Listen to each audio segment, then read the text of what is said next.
వనపర్తి జిల్లా కంచిరావుపల్లి గ్రామ ప్రభుత్వ పాఠశాలను కలెక్టర్ ఆకస్మికంగా సందర్శించారు. పాఠశాల గదులు, పరిసరాలను తనిఖీ చేశారు. ఉన్నత పాఠశాలకు కేవలం ఒకే బాత్రూమ్ ఉందని, మగపిల్లలు రోడ్డు బయట మూత్ర విసర్జనకు వెళ్తున్నారని ప్రధాన ఉపాధ్యాయులు కలెక్టర్ దృష్టికి తీసుకెళ్లారు. దీనిపై వెంటనే స్పందించిన ఆయన బాత్రూంలు నిర్మించేందుకు ప్రతిపాదనలు సిద్ధం చేయాలని అధికారులను ఆదేశించారు. రోడ్డు ప్రమాదాల నివారణతో పాటు ట్రాఫిక్ క్రమబద్ధీకరణకై అన్ని ప్రభుత్వ విభాగాలు సమన్వయంతో పనిచేయాలని వరంగల్ పోలీస్ కమిషనర్ అధికారులకు సూచించారు. వరంగల్ పోలీస్ కమిషనర్ అధ్యక్షతన రోడ్డు భద్రతా సమావేశాన్ని నిన్న వరంగల్ పోలీస్ కమిషనరేట్ కార్యాలయంలో నిర్వహించారు.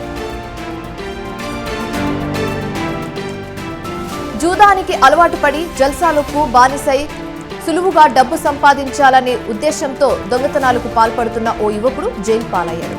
ఈ సంఘటన సంగారెడ్డి జిల్లా తుర్క్పల్లిలో చోటు చేసుకుంది. గ్రామానికి చెందిన గోవింద్ మాణిక్యం అదే గ్రామానికి చెందిన అంజీగౌడ్ ఇంట్లో దొంగతనానికి పాల్పడినట్లుగా పోలీసులు తెలిపారు. సర్పంచ్ల అరెస్టు సరికాదని ములుగు మండల సర్పంచ్ల ఫోరం అధ్యక్షుడు పవన్ కుమార్ నాయక్ అన్నారు. గ్రామంలో అనేక అభివృద్ధి పనులు చేసి లక్షల అప్పులు చేసి ఆత్మహత్యలు చేసుకునే పరిస్థితిలో సర్పంచ్లు ఉన్నారన్నారు.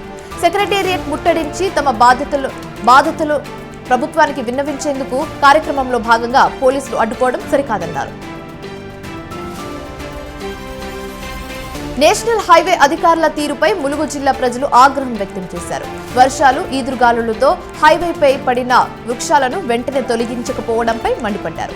ఫోన్ చేసిన హైవే డిఏలో సమాధానం చెప్పలేని పరిస్థితిలో ఉన్నారని ఫైర్ అయ్యారు. దీనిపై జిల్లా కలెక్టర్ స్పందించి తగిన చర్యలు తీసుకోవాలని డిమాండ్ చేశారు. ములుగు జిల్లా ఏటూరు నాగారంలో అమ్మపాలు వారోత్సవాలు ఘనంగా జరిగాయి. మండలం కేంద్రం ఐటీడీఏ నుంచి ఏటూరు నాగారం వరకు ర్యాలీ నిర్వహించారు. పుట్టిన ప్రతి బిడ్డకు అమ్మపాలు పట్టించాలని అంగన్వాడీ జిల్లా అధికారి ప్రేమలత అన్నారు. అలా చేయడం వలన బిడ్డ చాలా ఆరోగ్యంగా ఉంటుందని చెప్పారు. అదేవిధంగా డబ్బపాలు పెడితే ఆ బిడ్డ భవిష్యత్తును కోల్పోతామని తెలిపారు. ప్రపంచ తల్లిపాల వారోత్సవాల సందర్భంగా ఖమ్మం నగరంలో అవగాహన ర్యాలీ నిర్వహించారు. ఆరోగ్య శాఖ ఆధ్వర్యంలో నగరంలోని పెవిలియన్ గ్రౌండ్ నుండి ప్రభుత్వ ఆసుపత్రి వరకు ర్యాలీ చేపట్టారు. ఈ కార్యక్రమాన్ని జిల్లా కలెక్టర్ ముజమిల్ ఖాన్ జెండా ఊపి ప్రారంభించారు. ప్రతి బిడ్డకు తల్లిపాలు పెట్టాలని రూల్ ఉందని చెప్పారు. ప్రతి మహిళ తల్లిపాలు వలన కలిగే లాభాలను తెలుసుకోవాలని సూచించారు. మద్యం మత్తులో ఆర్టీసీ డ్రైవర్ ను చితకబాదిన సంఘటన హైదరాబాద్ ఎంజీఎం మార్కెట్ చౌరస్తాలో చోటు చేసుకుంది. మహిళా కండక్టర్ ను సైతం ముగ్గురు యువకులు చితకబాదారు. డ్రైవర్, కండక్టర్ ఫిర్యాదుతో బేగం బజార్ పోలీసులు కేసు నమోదు చేశారు.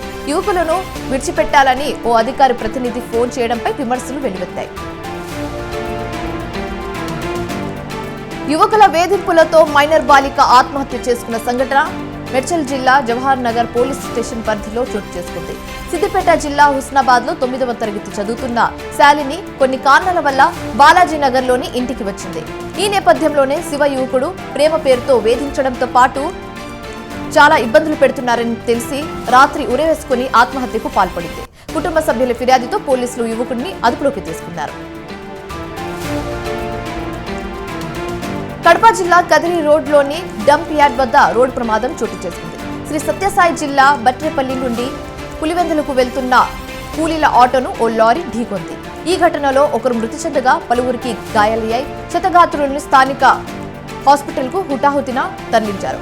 గాయపడ్డ వారి పరిస్థితి కూడా విషమంగా ఉన్నట్లు వైద్యులు తెలిపారు. ప్రమాద స్థలానికి చేరుకున్న పోలీసులు కేసు నమోదు చేసుకుని దర్యాప్తు చేపట్టారు. ఎన్టీఆర్ జిల్లా విజయవాడలో ఘోర రోడ్ ప్రమాదం చోటు చేసుకుంది. బైక్ పై వెళ్తున్న వారిని రైల్వే డిపార్ట్మెంట్ కు చెందిన లారీ ఢీకొంది. ఈ ఘటనలో లావణ్య అనే మహిళ మృతి చెందగా స్వల్ప గాయాలతో కొడుకు త్రుటిలో తప్పించుకున్నారు. లారీ డ్రైవర్ మద్యం మత్తులో ఉండడం కారణంగానే ప్రమాదం జరిగినట్లుగా స్థానికులు చెబుతున్నారు. అనంతపురం జిల్లా గుత్తకల్లో మస్తాన్ వలి ఉరుసు ఉత్సవాల ఊరేగింపు కార్యక్రమం ఘనంగా జరిగింది. వేలాది మంది భక్తుల ఆనందోత్సవాల నడుమ ఊరేగింపు కార్యక్రమం చేపట్టారు. స్వామివారిని ప్రత్యేకంగా అలంకరించి రెడ్డి కుటుంబ సభ్యుల ఇంటి వద్ద నుండి ఊరేగింపు నిర్వహించారు.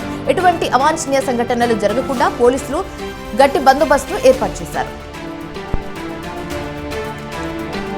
బీసీల హక్కుల సాధన కోసం తెలంగాణ బీసీ ప్రజా సంఘం రాష్ట్ర అధ్యక్షుడు చలో ఢిల్లీ పోస్టర్ను ఆవిష్కరించారు. హైదరాబాద్ ఓయూ యూనివర్సిటీ వద్ద భారత్ పోస్టర్ను ఆవిష్కరించారు. అనంతరం ఈ నెల 6, 7న ఢిల్లీలోని జంతర్ మంతర్ వద్ద మేమంతా తమకంతా వాట కోసం ధర్నా కార్యక్రమం నిర్వహిస్తామని చెప్పారు.